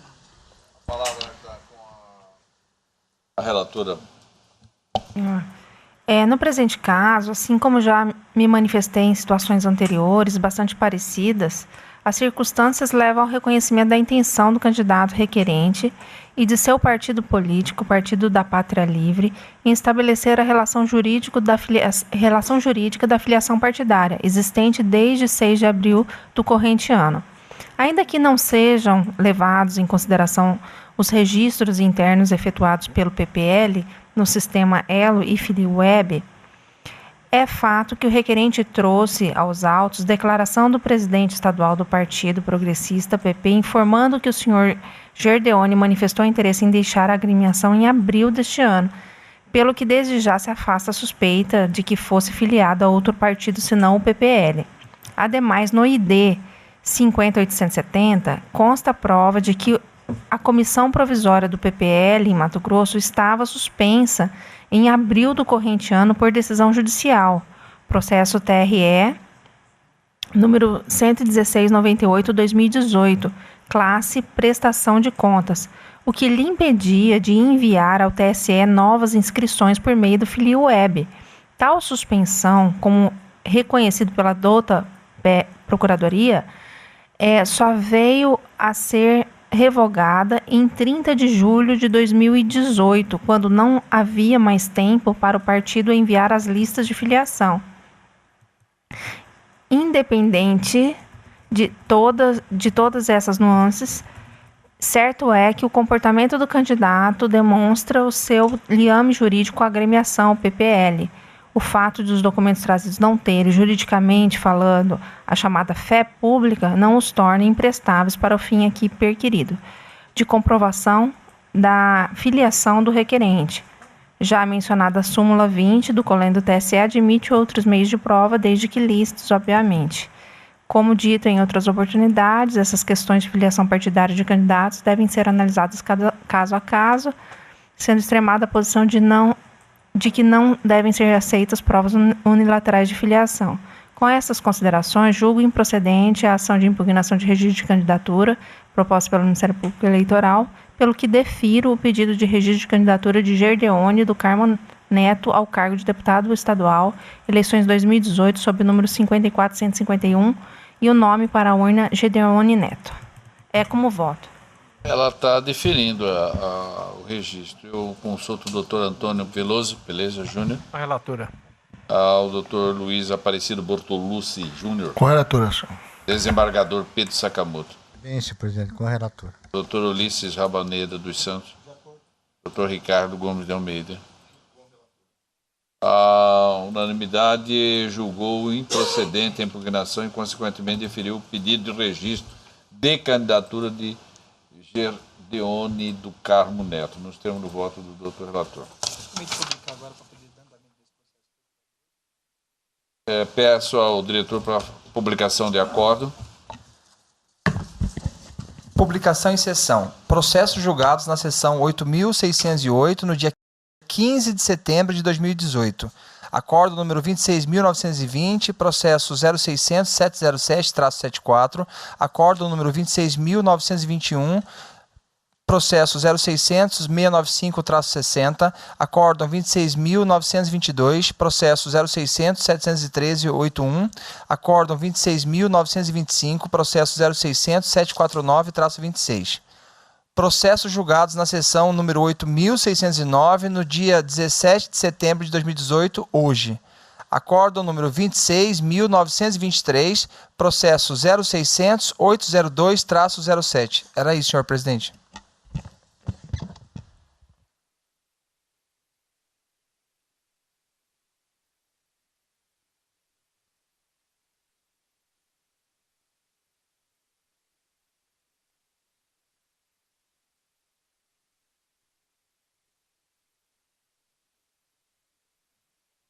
Em mesa o processo 1.7, 0600-620, da relatoria do Dr. Ricardo Gomes de Almeida, notícia de inelegibilidade superveniente, registro de candidatura ao cargo de deputado estadual. Aqui tem como impugnante a Procuradoria Regional Eleitoral e a parte impugnada é o Valdir Mendes Barranco. Com a palavra o relator. Obrigado, senhor presidente. Cuida de registro de candidatura de Valdir Mendes Barranco, formulado pela coligação A Força da União, para concorrer ao cargo de deputado estadual nas eleições de 2018. Publicado o edital número 15 de 2018, em 17 de 8 de 2018, a Procuradoria Regional Eleitoral apresentou a ação de impugnação de registro de candidatura ante a ausência de condição de elegibilidade, ao argumento de que o candidato teve suas contas rejeitados por irregularidade insanável, que configura ato doloso de improbidade administrativa em decisão definitiva do Tribunal de Contas da União. Senhor presidente, só faço uma correção nessa parte. Na verdade, ante a causa de inelegibilidade, tá? Ao argumento de que teve suas contas rejeitadas por irregularidade insanável, que configura, em tese, ato doloso de improbidade administrativa em decisão definitiva do Tribunal de Contas da União, incidindo assim na hipótese prevista no artigo 1º, inciso 1, a linha G, da Lei Complementar 64/90.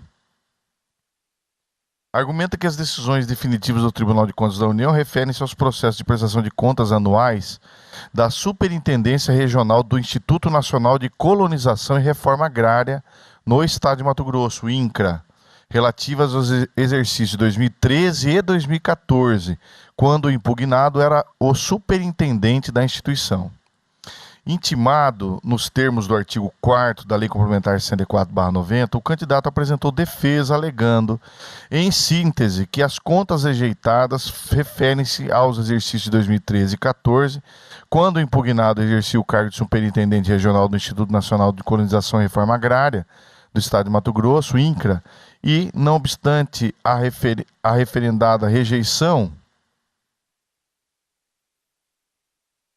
elas não configuram ato doloso, ato insanável, doloso ou de improbidade administrativa aptas a atrair a inelegibilidade indicada.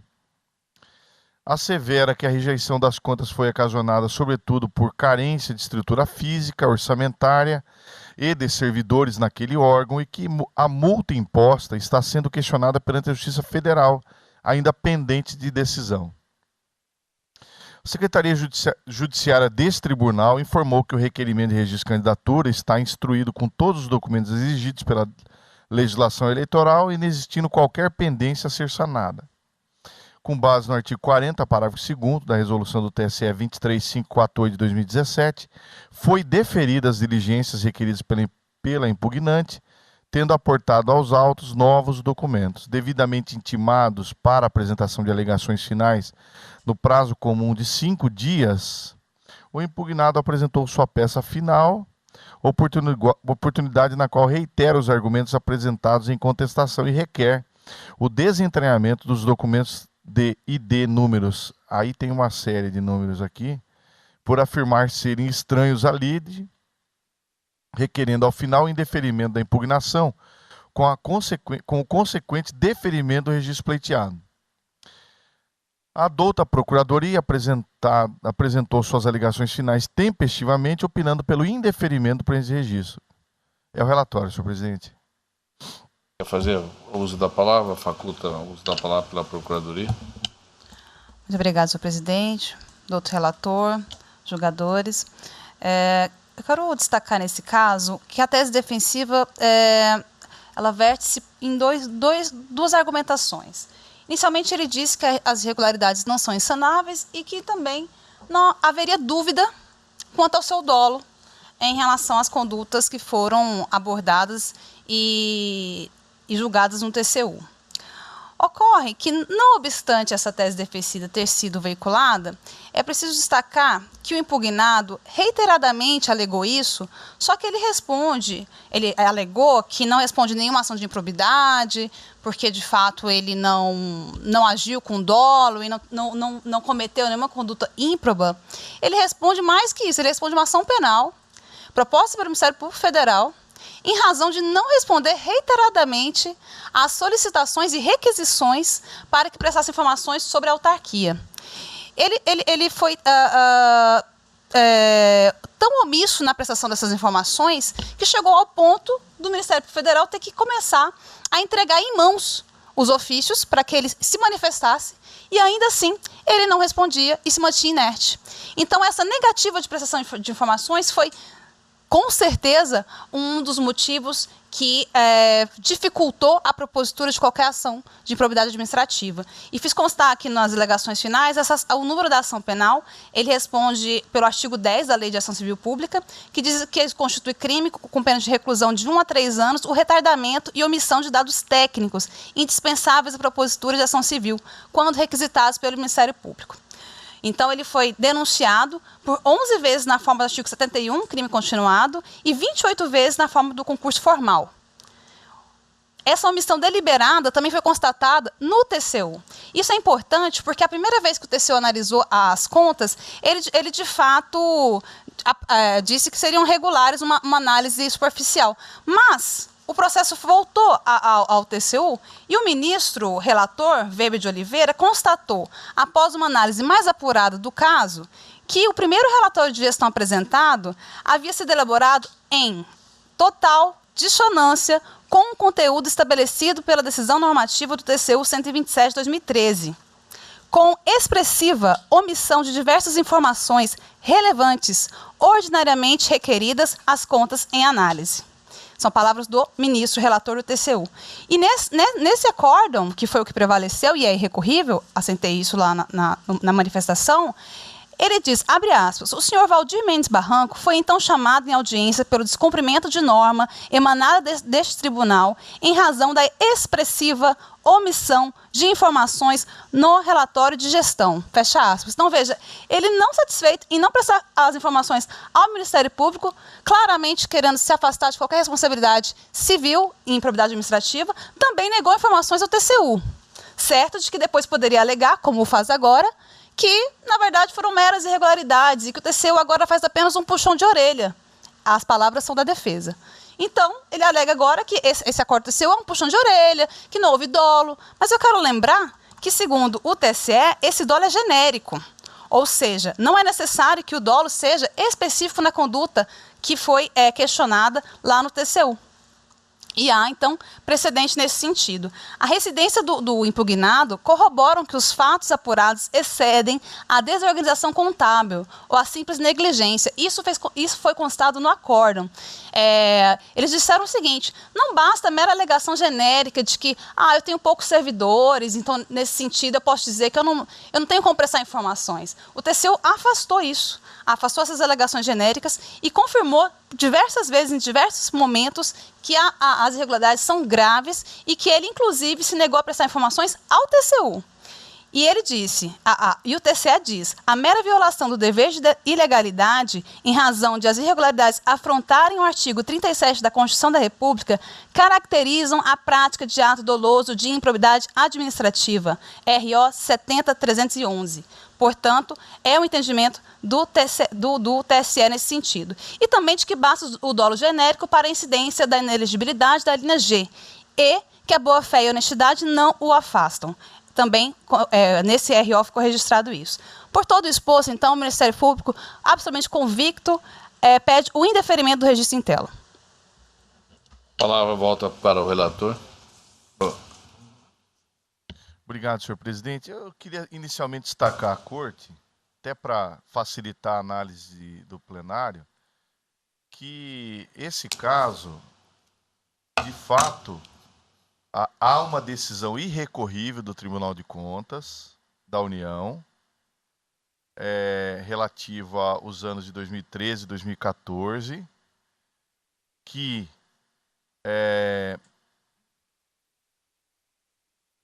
eu, até de acordo com a fala da eminente procuradora, consigo enxergar um ato doloso, talvez a falta de esclarecimento por parte do Ministério Público, e vou ler meu voto, mas já adianto que não consegui enxergar aqui um ato de improbidade administrativa, de improbidade administrativa, e também não uma irregularidade insanável. Então eu vou ler meu voto, mas eu coloco essas premissas para facilitar a compreensão.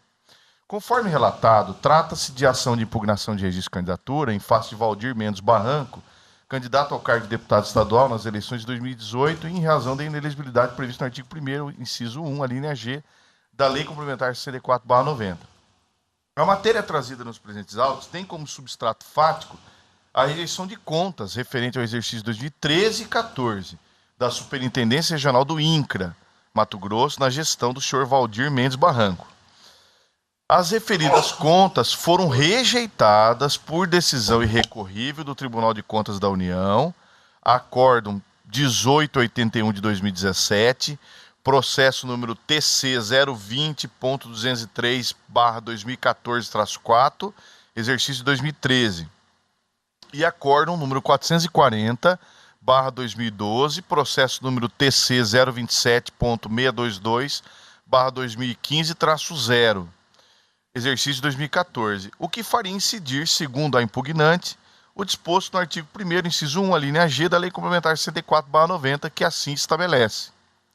São inelegíveis para qualquer cargo os que tiverem suas contas relativo ao exercício de cargos ou funções públicas rejeitadas por irregularidade insanável que configure ato doloso de improbidade administrativa e por decisão irrecorrível do órgão competente, salvo se esta houver sido suspenso ou anulado pelo Poder Judiciário para as eleições que realizaram nos 8 anos seguintes. Aqui eu vou até deixar de ler, que é de só menos importância para o deslinde da questão. Conforme se percebe da leitura do texto da lei, essa causa de inelegibilidade exige a presença de alguns requisitos para a sua configuração.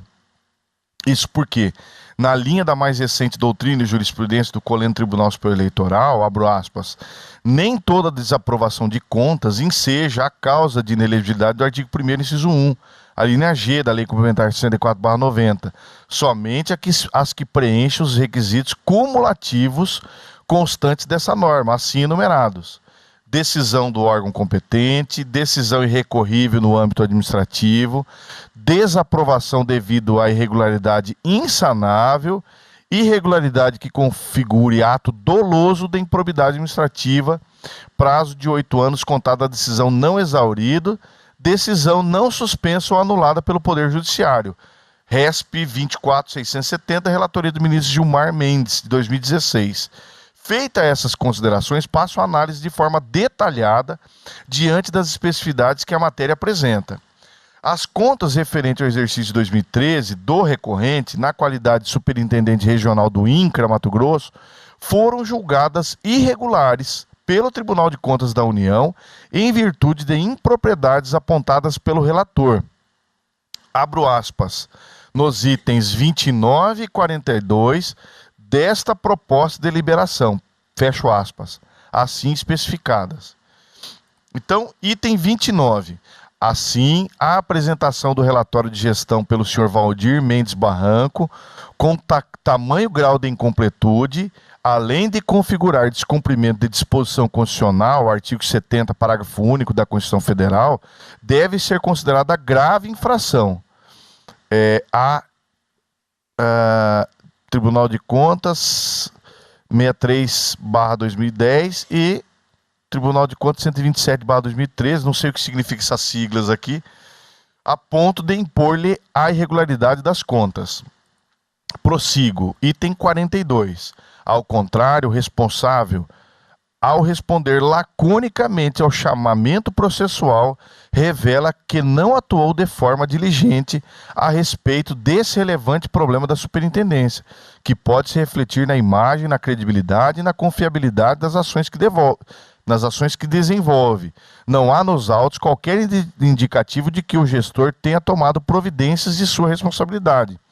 A irregularidade possui, portanto, gravidade suficiente para macular as contas ordinárias do gestor. Isso sempre o trecho da deliberação do Tribunal de Contas da União.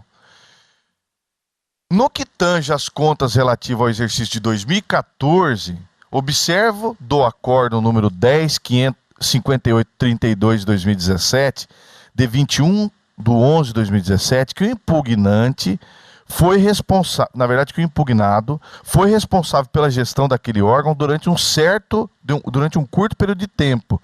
Ele, na verdade, foi de 1/1/2014 a 4/4/2014. E que, naquela ocasião, as contas foram julgadas irregulares, com fundamento nos artigos 1, inciso 1º, e 16, inciso 3b, da Lei 8443 de 92, cumulado com os artigos 19, caput, e 23.3 da mesma lei. A conclusão da análise técnica assim se pronunciou sobre as contas do exercício de 2014. Item 132. A análise das audiências enviadas para os ex-gestores pode comprovar um quadro de baixa governança e de má administração da máquina pública no INCRA SR, que é a Superintendência Mato Grosso, já que descumpriram diversas normas e determinações legais. Item 133. Embora o controle interno tenha se manifestado pela regularidade com ressalva das contas, o conteúdo do relatório de gestão e do próprio relatório de auditoria de gestão não permitiram chegar às mesmas conclusões, razão pela qual se propõe a rejeição das razões de justificativa apresentadas, com as exceções demonstradas no quadro 2 e o julgamento das contas dos ex-gestores como irregulares, em razão não só dos pontos analisados na audiência, mas também em razão de um grave quadro de desorganização administrativa, experimentado pelo INCRA, Superintendência do Mato Grosso, em 2014. Item 134. É que, como já apontado em instrução anterior, a gestão da unidade é desprovida de elementos mínimos de planejamento que se espera e se exige de uma unidade da administração pública. Não elaborou seu planejamento estratégico, de modo que não tem com clareza sua missão e seu objetivo institucional a perseguir e, ato contínuo, não possui gestão sobre indicadores de desempenho, sendo impossível medir a qualidade dos resultados alcançados e a proficiência na gestão. 135. Além disso, diversas determinações do TCU relativas a anos anteriores deixaram de ser atendidas e quase que a totalidade de recomendações da CGU não são observadas. questionada, a unidade fica sempre a postergar a resolução dos problemas, alegando falta de pessoal ou remetendo a responsabilidade à unidade central em Brasília. 136. Tudo isso reforça um quadro de baixa qualidade de gestão, com liderança que não consegue transpor os problemas existentes e, muito menos, apontar caminhos para que a unidade possa progredir, tanto em termos técnicos quanto de gestão. E aqui eu fecho o meu relato do que disse o Tribunal de Contas da União. E prossigo. Já a proposta de deliberação do douto relator, em seu item 7, expressamente diz que, abro aspas, as irregularidades que sobressaem da instrução dizem respeito à deficiência no controle e no acompanhamento das transferências voluntárias e à morosidade na condução de ações correicionais, fecho aspas, tendo o acórdão número 10.532 de 2017, em que julgou irregulares as contas dos gestores, assim se posicionado sobre o tema. Item 9.7. Determinar a Superintendência Regional do INCRA no Estado de Mato Grosso que elabore, no prazo de 120 dias, plano de ação para a implementação das medidas tendentes a solucionar os problemas relacionados ao gerenciamento da execução das transferências voluntárias e a condução de ações correicionais, indicando as ações que serão adotadas pela organização, o prazo e responsável, nome, cargo e CPF, pelo seu desenvolvimento. Prossigo. Insta a destacar que o Tribunal de Contas, quando julga as contas dos agentes públicos, não avalia se essas são sanáveis ou insanáveis, em algumas situações, né? Ou se caracterizaram ato doloso de improbidade administrativa. A análise do referido órgão é apenas técnica e não valorativa, cabendo à Justiça Eleitoral, quando da análise do registro de candidatura, avaliar as irregularidades apontadas para apurar se são insanáveis e configuradoras de ato doloso de improbidade administrativa. Nessa esteira, precedentes, eu cito aqui precedentes do Tribunal Superior Eleitoral. Cabe à Justiça Eleitoral, rejeitadas as contas, proceder ao enquadramento das irregularidades como insanáveis ou não e verificar se constitui ou não ato doloso de improbidade administrativa, não lhe competindo, todavia, a análise do acerto ou desacerto da decisão da Corte de Contas, precedentes. Cito aqui mais alguns precedentes do Tribunal Superior Eleitoral e prossigo. Desse modo, resta apreciar o caráter das irregularidades apontadas pelo Tribunal de Contas da União. Nesse contexto, verifico que as contas em questão, referente ao exercício financeiro de 2013 e 2014, nada obstante tenha reconhecido a existência de diversas irregularidades, em nenhum momento descrevem a presença de qualquer conduta que configure ato doloso de improbidade administrativa. Segundo o entendimento jurisprudencial do Conselho Tribunal Superior Eleitoral, tem-se por irregularidade insanável aquela que não pode ser corrigida e que, em razão de sua gravidade, não se enquadra na categoria dos chamados erros formais, nem configuram deficiências de baixa expressividade. RESP 40.112/2016, município de Itaúba, Bahia. Relatoria ministra Rosa Weber. Os atos de improbidade administrativa por seu turno, previstos nos artigos 9 a 10 da Lei 8429 de 92, são aqueles que importam enriquecimento ilícito, vantagem patrimonial, prejuízo ao erário ou lesão ao patrimônio público, além daqueles que atentem contra os princípios da administração pública, legalidade, moralidade, publicidade, impessoalidade e eficiência. Nesse contexto, vejo que, não obstante a rejeição das contas pelo Tribunal de Contas da União, o que se verifica, em verdade, são falhas decorrentes de culpa provenientes de inabilidade em gerenciar a coisa pública, carecendo de elementos conducentes à conclusão da prática da conduta dolosa, existência de má-fé, malversação de verbas públicas ou enriquecimento ilícito do impugnado.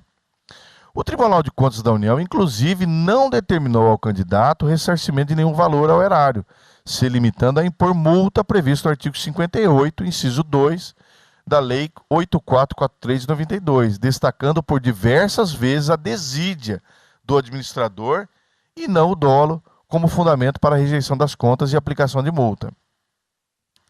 Desse modo, vejo que não há como reconhecer na espécie todos os requisitos necessários à incidência da norma, em especial quanto à prática de ato doloso de improbidade administrativa, a configurar a inelegibilidade do artigo 1º, 1G da Lei Complementar 64/90. Cito aqui alguns precedentes do Tribunal de Contas e finalizo, senhor presidente. Diante do exposto, entendo não caracterizada a inelegibilidade prevista no artigo 1º, 1, a linha G da Lei Complementar 64/90, razão pela qual julgo improcedente a ação de impugnação de registro de candidatura proposta pela Procuradoria Regional Eleitoral e, via de consequência, defiro o pedido de registro de candidatura de Valdir Mendes Barranco para concorrer ao cargo de deputado estadual sob o número 13123, com a seguinte opção de nome: Valdir Mendes Barranco. É como voto, senhor presidente. Doutora Vanessa. Então, senhor presidente, esses casos, especificamente desse candidato, eu não tenho como aferir exatamente os procedimentos que eu vejo na Justiça Federal, porque da mesma forma que ele, em regra, esses gestores do INCRA,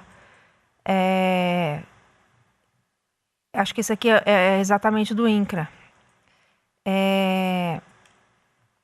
tem sido desidioso, inclusive na prestação de informações em mandado de segurança, em inúmeros atos judiciais onde eles são chamados a falar. Realmente isso tem provocado nos magistrados lá, inclusive acho que foi oficiado até o Ministério Público para instauração de procedimento. Tem toda uma dificuldade no comprometimento, né, com a eficiência do órgão, na prestação de informações e na gestão pública mesmo, que deve ser feita no próprio órgão. Isso eu já vi muito em vários processos, isso é fato. Mas no caso em concreto, onde a gente está analisando um período pequeno de análise do TCU, né, com relação às contas e tudo, e a gente tem que se ater a isso. E assim, ao fato também mencionado aqui pela doutora procuradora, que não conseguiram ainda, só me corrija, que não conseguiram propor uma ação de improbidade ainda por não encontrar a pessoa. Eu não entendi bem essa situação. Posso? Perdão, até cheguei a interromper. Não, o que acontece é que ele não prestou as informações, todas as informações requisitadas pelo TCU, e que ainda pende, no próprio TCU, investigações, né, na verdade, procedimentos em que a possibilidade, né, a veiculação, a verificação de irregularidades no norte de 140 milhões de reais. Então, muito embora não tenha sido assentado neste acórdão um dano ao erário, há essas investigações pendentes ainda. E isso foi até registrado do relator nas minhas alegações finais. E também registrado que a violação a princípios também é improbidade. Os 3 artigos, violação a princípio, dano ao erário e enriquecimento ilícito, os 3 configuram improbidade. Então, ainda que não houvesse dano ao erário, ainda teria a violação aos princípios, que é improbidade também. Então, Vanessa, me permita uma parte. Eu sei que você está no meio do raciocínio. Sim. Mas só fazer uma ponderação sobre esses 2 aspectos que a doutora procuradora mencionou. A questão da malversação de direito público, do dinheiro público, até um ressarcimento, isso não está, a meu ver, comprovado no acordo do Tribunal de Contas. Então, é um fato que eu não tenho como levar em consideração. A questão do princípio da eficiência, e não se tem dúvida de que a lei de improbidade realmente fala que ato de improbidade não violar princípios da administração pública. O problema é que, do que eu consegui enxergar, eu não consigo dizer se a falta de eficiência, e até foi bom a doutora procuradora mencionar isso, porque pode ser uma dúvida de outros membros.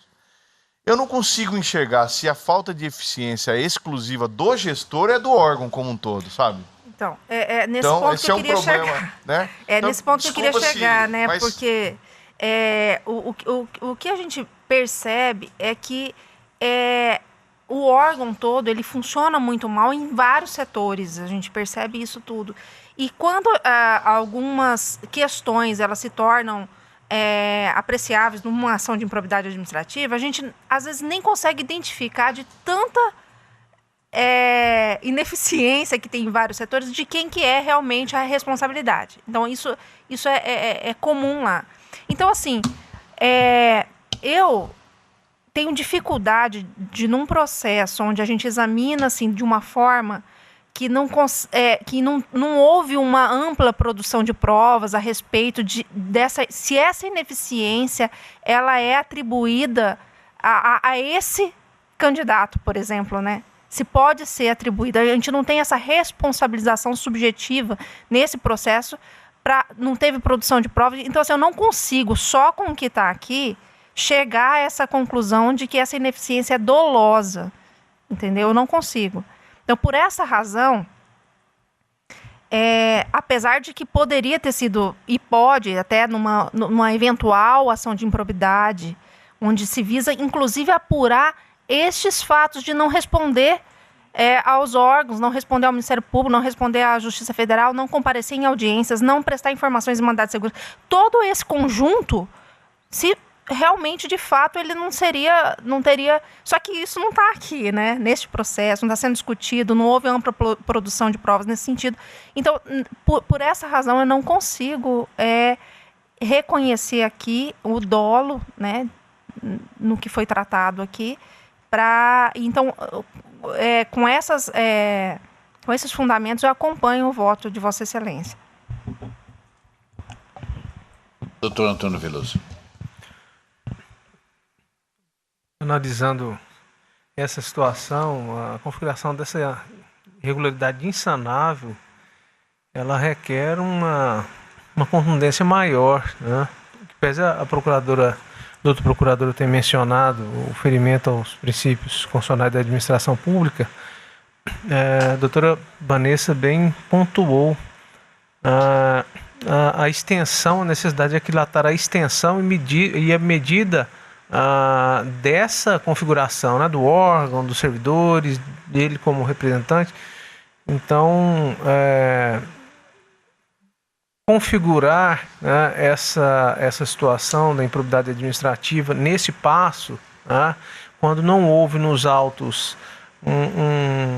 um aprofundamento vertical, né, em nível de provas, para que as coisas ficassem mais claras, eu penso que seria, nesse momento, seria prematuro. Tá? Então, acompanhe o relator, senhor presidente. Doutor Luiz Aparecido Botulus. Acompanhe o relator, senhor presidente. Desembargador Pedro Sakamoto. Também, senhor presidente. Doutor Ulisses Rabaneda. Eu também acompanho, portanto, proclamo o resultado. O tribunal, por unanimidade, julgou improcedente a impugnação e, consequentemente, deferiu o pedido de registro de candidatura de Valdir Mendes Barranco, nos termos do voto do doutor relator. Na sequência, em mesa para julgamento, o 2.4 da pauta física, 68.480, da relatoria do doutor Ulisses Rabaneda. Está com a palavra. Agravo interno, decisão monocrática, recurso eleitoral, ação de investigação judicial eleitoral, cargo de vereador, corrupção ou fraude, candidaturas femininas fictícias, preenchimento de cota e gênero, Cuiabá, 55ª Zona Eleitoral. A parte agravante é o Ministério Público Eleitoral. Senhor presidente, nós podemos julgar em bloco este e o seguinte, o agravo... Sim, 2.5, o processo também 68.735, como está sendo informado pelo relator, ele pode ser julgado em bloco. Então, portanto, nós estamos julgando em bloco esses dois recursos de agravo interno.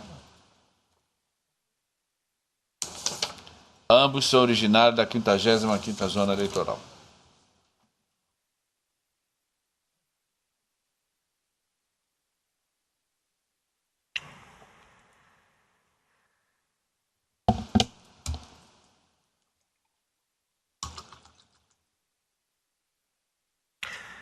Senhor presidente, aqui são 2 agravos internos interpostos pelo Ministério Público Eleitoral que ataca a decisão monocrática de minha relatoria que proveu recursos eleitorais reconhecendo a violação ao litisconsórcio passivo necessário ocorrida nos autos e, por consequência, reconheceu a decadência do direito de ação. Aquela questão das cotas de gênero, né? O Ministério Público ingressa com um agravo interno para que esse colegiado reforme esta decisão monocrática para o fim de afastar a existência, reconhecimento da existência de litisconsórcio passivo necessário no caso concreto e dê regular trâmite ao processamento do recurso. É o relatório, presidente. Não há aparecer. Agravo não há aparecer. O senhor pode continuar com a palavra. Presidente, a matéria é bastante conhecida do colegiado. Eu simplesmente apliquei a jurisprudência desta corte no sentido de reconhecer a violação do litisconsórcio necessário na ação que veicula fraude na cota de gênero e reconhecer a decadência.